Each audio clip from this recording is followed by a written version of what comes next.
Jim Kaveney, welcome to Paper Napkin Wisdom. I'm excited to be sitting with you here today. Excited to be with you, Govin. Thank you for the time. Yeah, well, you shared a really great napkin, and it says, challenges are teachers. Your greatest challenges are your greatest teachers. Transform your pain into purpose, seize the day, and embrace the truth of your mortality. An unlimited heart fuels a life well lived. And you've underlined well lived. Why did you share that with me? Well, I shared it with you because it's fundamentally what I obviously believe in. It's what I have experienced in the last, let's call it 50 years of my 51 years, almost 51 years of life in existence.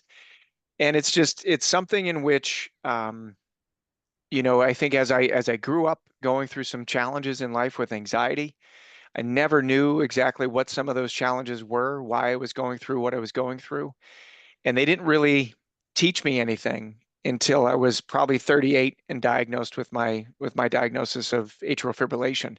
And when I realized as I looked in rears, I was like, holy cow, those challenges is what prepared me to be ready for this. And so the lessons were learned as I was getting ready to take on my next challenge.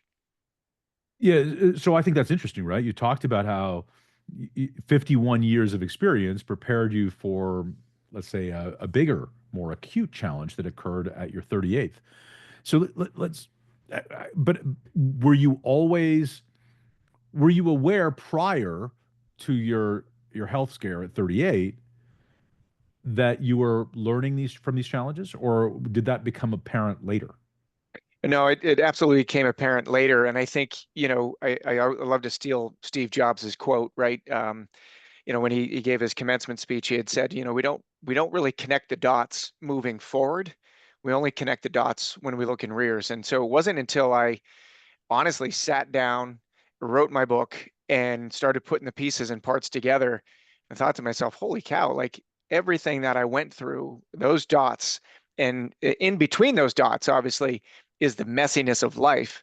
That's when I looked at this, I said, holy cow, all of that stuff prepared me, made me a stronger man to get through those challenges. And I don't know, hopefully I don't have any other challenges in my life at this point, but I'm sure something else will come around. But that's really when I recognized like all of that was for preparation. And success comes when people are prepared. And I guess maybe I didn't know what I was doing and how I was responding or reacting to those instances, but it definitely must have made me stronger. Yeah, and so 38 years old is young to have anything wrong with your heart. That must have been pretty scary. And atrial fibrillation is a big deal. What happened? Yeah, so for me, right, it goes back to actually even before I was 38. I had some instances when I was in college. I was a college rower, so I was on the rowing team for 4 years. Aggressive training. Um, when we found now they found that individuals that are in extreme sports, extreme elevated, high intensity training, actually are starting to show that younger people are having a larger propensity of AFib now. It's because they're actually transforming their hearts into that. The heart wants, it's a muscle, right? So it wants to continue to perform at that level. But we know physically we can't survive if it always wants to do that. And so when I had those instances in college, I ignored them, rightfully so. I was 20, 21. I was like, what's wrong with me? And I joked at the time. I said maybe I had a beer or two before the night before practice, and so maybe I was dehydrated. But so ultimately, I stepped out of rowing, and then my AFib went away. I didn't know I was in AFib. I knew nothing of that when I was younger. I just whatever. But then it wasn't until I was 38 and fully diagnosed with it. That's when my cardiologist said, explain to me what your whole history was. And I told him I was, a rower in college. And that's when he defined me, by the way. He defined me as an elite athlete. I never not self-defined by any means, but he's like, you're an elite athlete, and we're seeing a higher propensity of that. And I'm like, oh, that's crazy, right? So that started to make me understand why at the age of 38 I had this. And also at the age of 38, I was starting my first business. So I'm thinking my AFib probably was riding underneath the surface a little bit, and then in comes the stress of launching a brand new business and everything else, and then it was the diagnosis reared its ugly head. So let's talk about navigating those two challenges. I mean, I know something about running a business and starting a business. That's That's a full-time job. That's more than a Yeah. full-time job. That takes up a lot of heart space and a lot of head space. And you had something going on. Yeah. How did you juggle the two? Yeah. So that's, in my book, I talk about the concepts of tying in, when my heart was weak, my mind was strong. And when my mind was weak, my heart was strong. And when we can get the two of those together, that's when I talk about the unlimited nature of a well-lived life, right? Because if you can Mm. align those two things, then there's nothing that you can't accomplish. And so I found myself saying a couple of things. Like I knew my heart was weak, so I knew my mind needed to be exceptionally strong, right? I needed to persist enough because, for me, failure was not going to overtake me as long as my determination was strong. And that's where I was at. And, and my purpose for what I was doing was great. I thought at the time, but my good larger purpose was taking care of my wife and my two little boys. I mean, we had just moved to New Hampshire. My wife left her full-time job to ultimately raise the kids because a lot of our money was going to daycare. So we're like, all right, let's do this differently.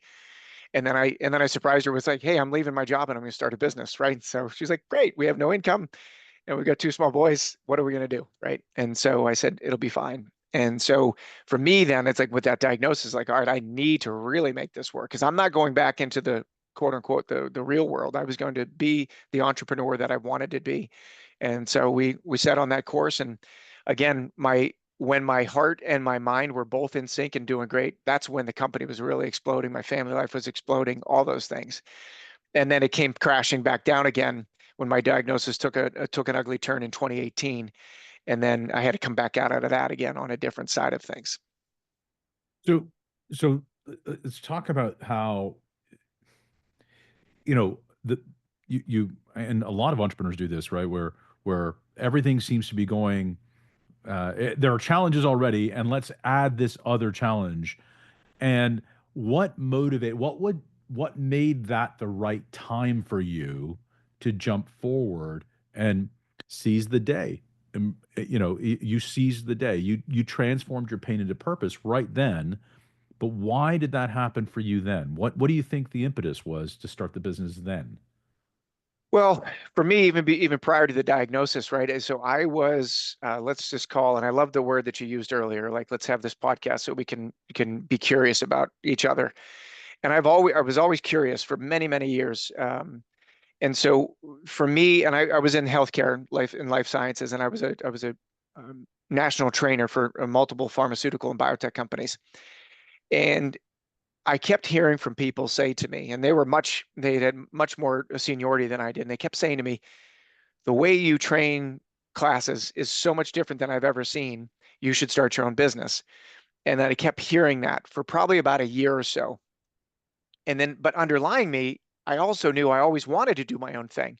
But the strange thing was I wasn't looking at building my business around something that I was great at. I was looking at building something completely different. Like I was a new father, so I was gonna launch a cool hip diaper bag for dads.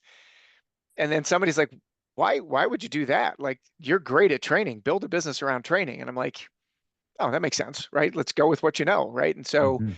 then that's when I said, all right, enough of this. I've got to do it. I'm 38 years old. If I don't do it now, I'm not going to do it ever. And so I'm like, I bit the bullet and jumped into it.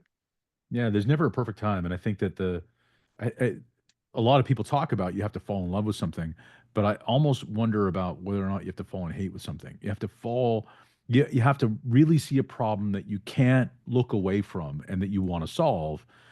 And part of that is being really good at the solution, really seeing a solution very well. And it sounds like that's how you came into your business, right? That's exactly, yeah, exactly how I did it. And it wasn't, because I'd like to think I'm a modest person. So I knew I was good at my job, but I never walked around with my chest puffed out, like, look at me, I'm the greatest trainer in the world. But it was when these people that I highly respected that had, 10, 15 years on top of my experience, and they're like, no, this is different. This is good. You should do it. And I'm like, all right, maybe there is something here. And so that's what we did. So taking the challenge that you were facing from a health perspective, being in healthcare, right, and training, were you able to leverage the learnings that you were experiencing going through your own health journey, your acute health journey? in your training later on? Did they complement each other? They did. They complement each other exceptionally well. So what we did was we built learning materials for pharmaceutical and biotech companies. So if there was a disease state would come across our desk, we would write all the medical journals, modules, everything else for salespeople, medical professionals, everything. So I had access to tons and tons of resources. And so, and I literally was just having this conversation with a nurse practitioner earlier today. And I said to her, I said, the challenge was for me, even though, and I wouldn't say I'm a healthcare provider, but even though I was in the healthcare field, I was still so very ignorant. Like I wasn't taking into consideration what I was reading because I think I had that, as I told her, I had an invincibility complex. Like I can do this myself. Like I can read what they're telling me I should be doing, but I think I know my body. I know what I can do.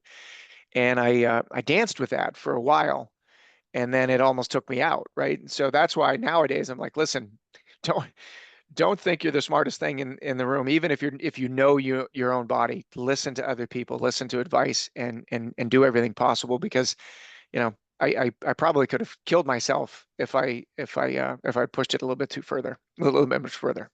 Yeah, well, and this is the thing that I think is really interesting about your napkin. You say embrace the truth of your mortality, and the first time I read the napkin, and even when I read it to you, because I always find reading the napkin to the person who gives it to me changes the dynamic of the words. But that sent shivers down my spine. Embracing the truth of your own mortality. That's heavy, man. That's really heavy.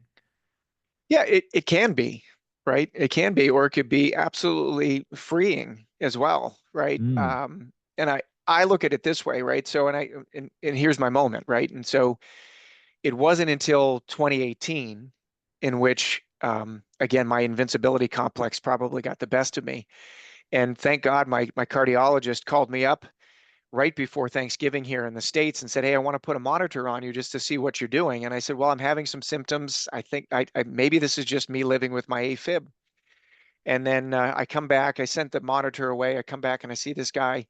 And now we're in December, and and I'll tell you the whole story because it was really a defining moment for me because I live in southern New Hampshire, and Dartmouth Hospital is an hour and a half north of me in New Hampshire, northern New Hampshire. And my wife stayed down, didn't come with me to the doctor's appointment. She'd gone to every other appointment. She didn't come with me because my son had a dentist appointment. So we split up. I went my way. I woke up, by the way, had an amazing workout. It was a chest day. So I was all pumped up. I was ready to go. I was going into my cardiology meeting. I was going to take on the world. And he comes around the corner and he's all ashen. And I don't know if you've ever seen anybody that is like bleach white because they're like, this isn't good. And he's like, Mr. Kaveney, we got to put a pacemaker in you. You have Brady syndrome. And I'm like, what? Like, what is that? Right. And so I knew what it was, but I like, how do I have this? And then he explained it to me. And ultimately, what had been happening for me about six months prior to this was my heart was pausing about 30 to 40 times a month for 6 seconds. And Wow. so what those 6 second pauses meant was I was at the Brady, by the way, is elevated heart rate. The Brady is your heart's tired, so you're taking a break. So I'd find myself passing out, collapsing while driving, trying to build my business, all these things. Long story short, pacemaker goes in. I think I'm on the better side of it. And then the next week we get together. Now we're closer to Christmas. I'm doing, I'm sitting on the couch with my kids. We're watching what was deemed as being a Christmas movie, but it was actually Venom by Marvel. And and so my wife leaves the room, and all of a sudden I just feel my heart just start to take off. And I got up to 240 beats per minute.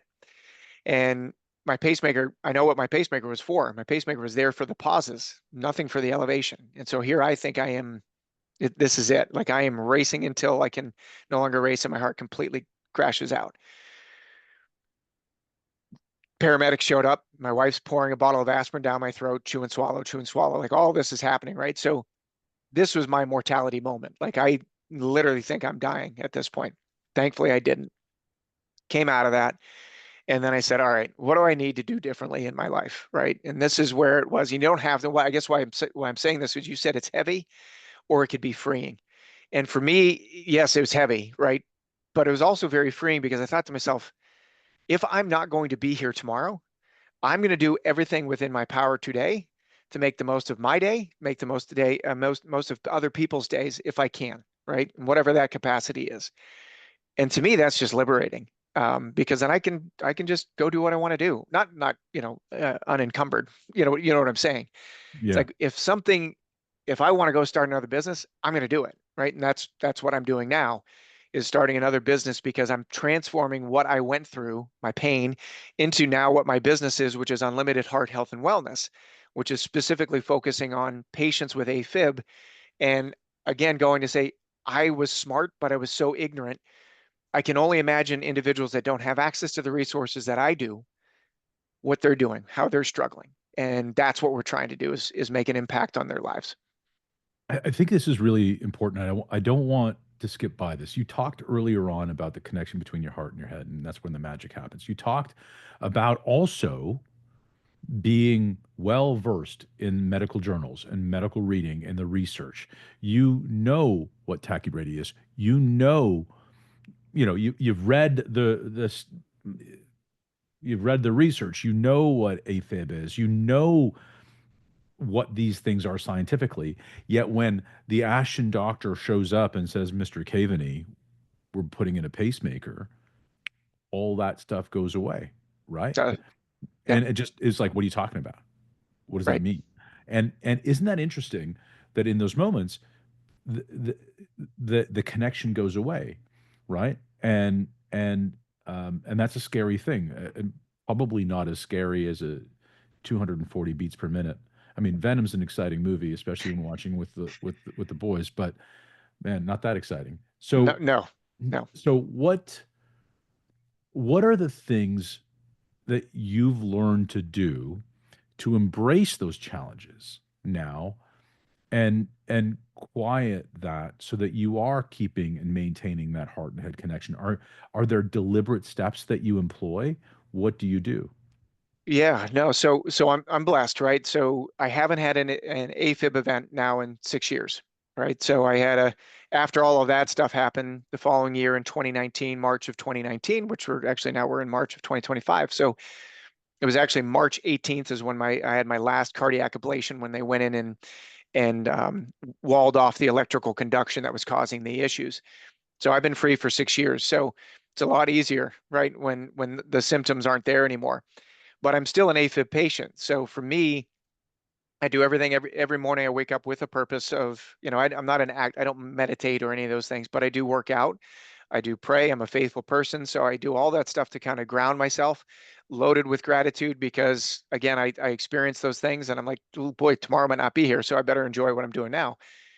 And so that helps me to then reset my mind and vice versa, right? And so everything I do now is very deliberate in making sure that I'm healthy, because I want to survive for my wife, I want to survive for my kids, and I always stick with the strong mindset because I think, but I'm also not naive, right? And I want to be very clear with this because I think there's folks and they all well intended and well meaning. When you go through crap in your life, people will come back to you and say it's happening for you, not to you. And I'm like, yeah, that doesn't feel good. Like, not right now. I'm not ready for that, right? And so I state that because I am not perfect by any means. And so I have this, and I don't know if you ever heard the phrase, it's not mine, but I stole it, but it's embrace the suck. And I've heard that phrase and it's been used in so many different ways, but that is so true. It's like, all right, this sucks. I'm going to sit back and wallow in kind of my self pity of like, woe is me. What's wrong with me? And there's the two choices. I could either say, all right, now I'm going to embrace what's going through and I need to make changes in my life to be stronger.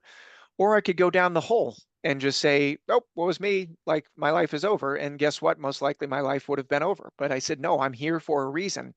What is my purpose? And it's a lot easier to look and reflect and say, hey, I went through all that stuff and it was being done for me. And now here's my purpose to go out and help people, right? So that's how I balance those two things, is just simultaneously, but also understanding that there's days in which there's good and bad days. Like some days are just bad. And so one of the things I try to, when we talk about the carpe diem and seizing the day, is at the end of the day, if you didn't do whatever you were supposed to do that day, just forgive yourself, and this simple process of saying, yep, okay, I missed out on that, but what did I do? What did I do that moves whatever forward? And know that hopefully, God willing, if I wake up the next morning, land on my knees in gratitude that I'm alive for another day to do it all over again. And that's kind of how I line. That's powerful. I heard you say you're blessed, and I know you feel that. I know you believe that, and you're doing things. You're deliberate and intentional about a lot of things that keep you in a blessed space, in an intentional place. I think you're really humble in saying, "Oh, I don't meditate, but I work out, I pray, I experience gratitude. Like I really do gratitude every single day."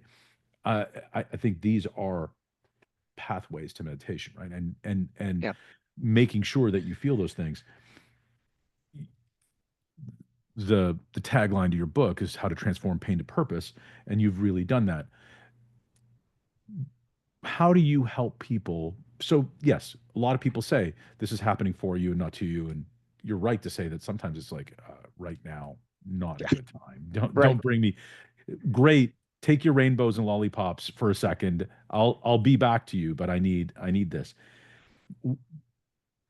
When you're working with people who are learning to balance these things, and you've got three pillars that you talk about in your book: holistic work, health, faith, family life, and balance. Right. So this whole piece that you're working on. Where do you start when you're working with somebody? Because right now somebody's listening. They're an entrepreneur. They're in pain in their work. Maybe they're in pain in their health. Maybe they're struggling. What's the first thing that you do? Yeah. Usually what I do with those folks is just I want to hear their story, right? Because I know from my own experience when I wrote my book how cathartic it was for me to write my story. And I, again, just being fully transparent. I mean, there were moments in which, I wrote my book at 5 o'clock every morning. I don't, 1,500 words, 2,000 words a day. That was the mantra that I was doing. But I would sit at 5 o'clock, sometimes 6 o'clock in the morning, and I would bend over my laptop and I'd be in tears because it was suppressed, as often I grew up Irish Catholic, right? And so with being Irish Catholic, sometimes we learn to just push everything down, right? And so it came out all on the pages, and I'm like, holy cow, this is so cathartic. So when I talk to folks, I have them tell me what their story is, and then I want them to kind of start to write down a few of those things so they can get it out. And so they can Mhm. start to open and realize, like, okay, yes, this is painful. I'm going through whatever X is in my life, because then I want them to understand it. And then I also want them to say, well, how do I then go back, revisit what I'm going through right now, and realign myself, to really have a restart in what those challenges are. And I don't want to be naive, obviously. I mean, if they're entrepreneurs like you and I have done and struggled, right? And I don't take lightly what I shared with you earlier too around, you know, your determination has to really be stronger than the concern for failure. And that's when I think success happens with entrepreneurs. And so I tell people, if you need to go back and revisit and retool what it is, do it, but stay committed to where your goal is, because it's those people that go through and resist the will to quit that will ultimately survive. You'll come out on the other end. And then this is a prime example again using my experience. I mean, we started our business, and I think over 18 months we grossed $13,000. I mean, I'm trying to raise a family, and we had $13,000, right, coming in, and that was gross, right? So I don't think we paid taxes on that, but because it wasn't enough, the government laughed at that one. But I say that because my wife and I then had a proverbial come to Jesus meeting, like, hey, we're going down here, like you need to go get a real job. And literally a week and a half later, I get a phone call right before Christmas, and somebody's like, hey, can you meet me January 3rd in New Jersey? I heard you're really good at X. Can you do this? Game on. I'm like, Lisa, we're good. This is going to take off. And it was because we just stayed persistent and committed to where we were going that we ultimately broke through. And so I say that because you need a support network. And, the whole point of that story was my wife was there. She supported me through thick and thin, good times, bad times. But then I also had support networks outside of my family that were egging me on, like, keep going, keep pushing, right? The other aspect too is my motivations were, and clearly you do a lot of reading in your life, and I do a lot too. And I recommend to individuals, if you haven't started reading, start to read other people's stories. Because when you frame it out, and it's not oh, their problem is worse than mine, so I'm going to be okay. No, it's just to say there are other people that go through the same crap, maybe worse, maybe less worse than you, but they persist and they find ways to revisit. And that's where the strength comes, right?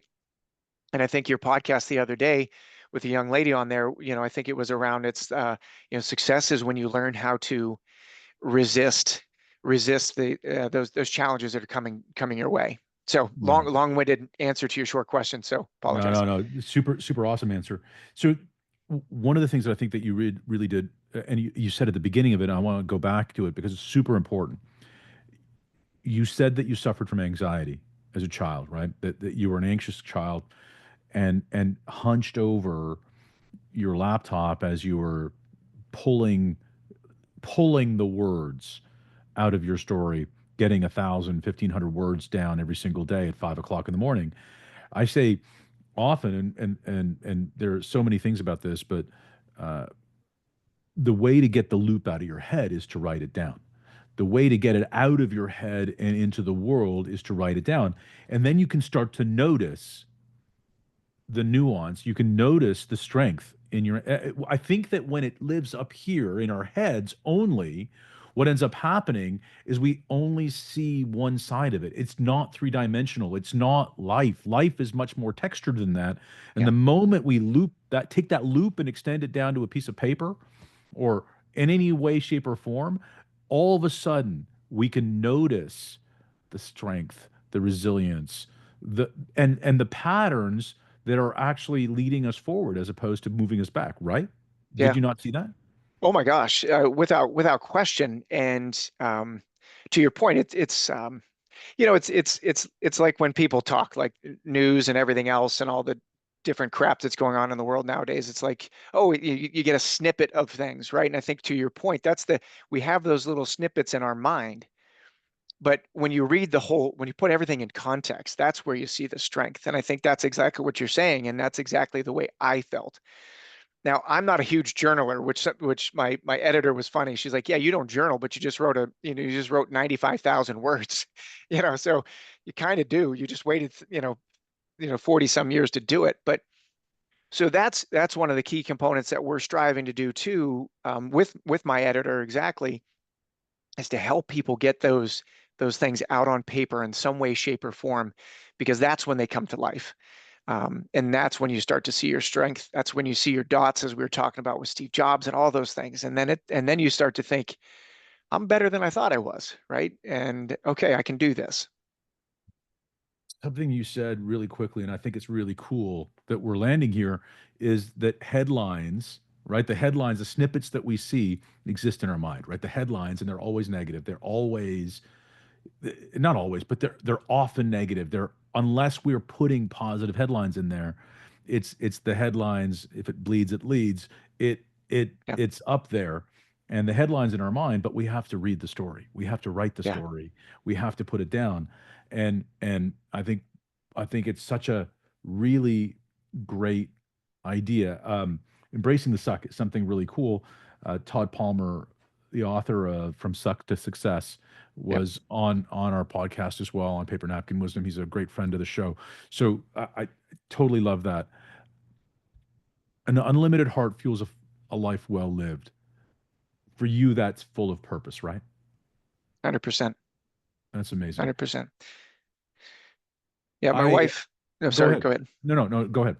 No, it's so from an entrepreneurial perspective too, I'll put this in context. So when I had my events in 28, late 28, 2019. Just so happenstance, then all of a sudden, other companies started getting interested in the business. And by the way, my wife was my business partner eventually, so she came in, and so That's another book I need to write about how working with your spouse can be good or bad. But Mm. but then, other companies started coming to us interested in acquiring us, and so we ultimately sold our business in 2020. And and we sold the business, and I think you were saying this in one of your other podcasts too, is like you do these events and then you think that something great's going to happen and you're going to feel amazing when it happens. But when I sold my business, people were looking at me, they're like, "Aren't you sad? You don't even seem like overly ecstatic. Like, what is?" And to me, I just said I knew it was going to happen, like because I wanted it so much to happen. Not like that was my sole goal. My sole goal was I needed to build something so beautiful that somebody else outside of my organization would say, I want that. And then you validated what I just did. And so I felt great. I felt the validation. But when that happened, I went to work for the company that ultimately acquired us. And I was there as a part of an employment agreement for 3 years. I did my job exceptionally well. But my wife noticed, she's like, I can tell you're not that happy.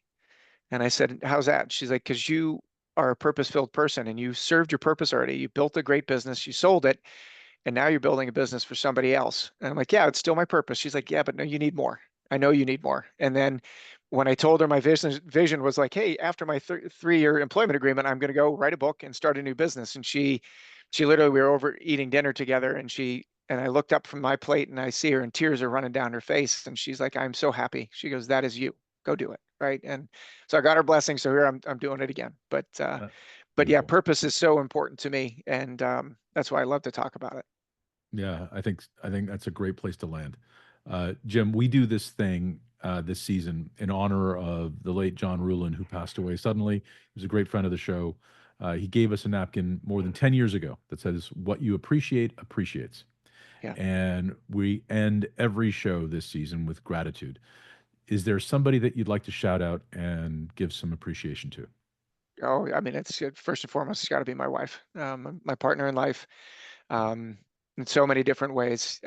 It's funny because she's like, you are the big thinker and I'm the big doer. So she's an operations specialist, by the way. So she's actually still working for the organization that we were acquired by, and she's running operations for the whole place. And so if it, my dreams couldn't become a reality if it wasn't for her operational expertise. So she's in so many ways just been an absolute blessing to me in my life.